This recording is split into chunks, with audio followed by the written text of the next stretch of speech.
এগুলো হচ্ছে গুজব, এগুলো কারেন্ট না দেওয়াটাই বেটার। পারবে না, তারা পারবে না, তারা বললেই কি আর পারবে? বাংলাদেশ দখল করা কি এতই সোজা? আলহামদুলিল্লাহ, সবকিছু নিয়ে আমি অনেক খুশি। এত সুন্দর একটি বাংলাদেশ আমরা দেখতে পারবো, এটা আমরা কখনো আশা করতে পারিনি।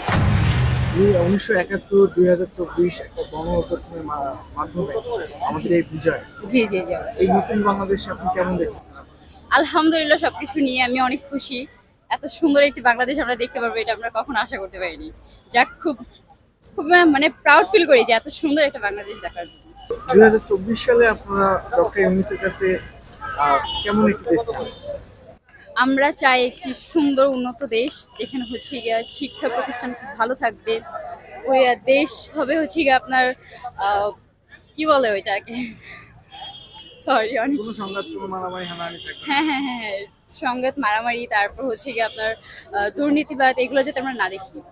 আমাদের দেশের মানুষ তারা অন্য দেশে গিয়ে বিভিন্ন প্রোপাগান্ডা চালাচ্ছে।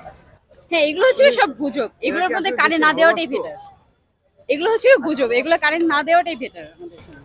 যে বাংলাদেশ থাকবে না, বাংলাদেশকে দখল করে ফেলবে, বাংলাদেশ না খেয়ে থাকবে, তাদেরকে কি বলবেন?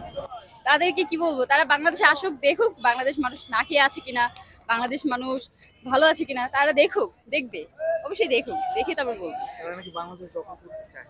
পারবে না, তারা পারবে না, তারা বললেই কি আর পারবে? বাংলাদেশ দখল করা কি এতই সোজা? কেন পারবে না? পারবে না, এত স্টুডেন্ট, এত মানুষের রক্ত দিয়ে বিজয় করছে আমরা 2024 5ই আগস্টের মধ্যে আমরা বিজয় করছি, এটাতে কিভাবে ওনারা পারবে? আমাদের রক্ত বিধা যাবে না ভাইয়া।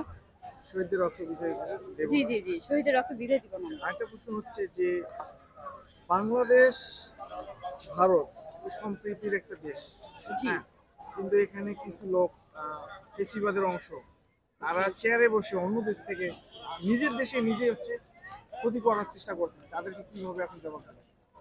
তাদেরকে আর কি বলবো ভাইয়া, চেষ্টা করুক, বাট পারবে না তারা। আমরা আছি, আমরা থাকবো, আমাদের দেশ আমরা নিজেই বিজয় করবো হচ্ছে।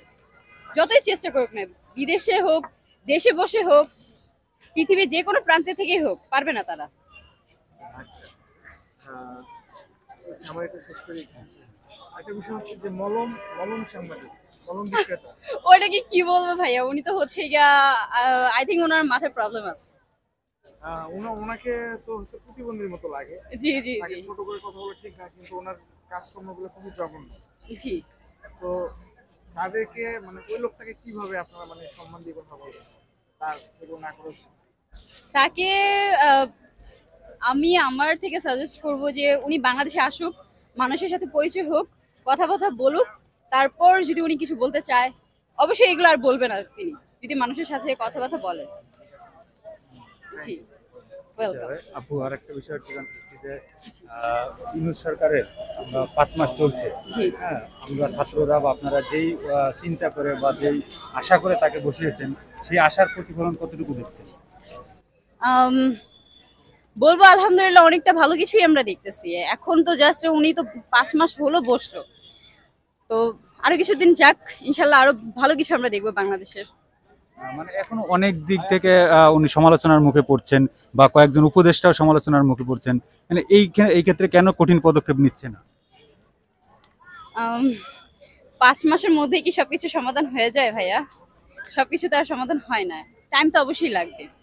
যেখানে হচ্ছে গিয়ে 16 বছর যাবত এত কিছু হলো, এত ঘটনা ঘটলো, সেগুলা আপনার সমাধান করতে তো একটু টাইম লাগবে।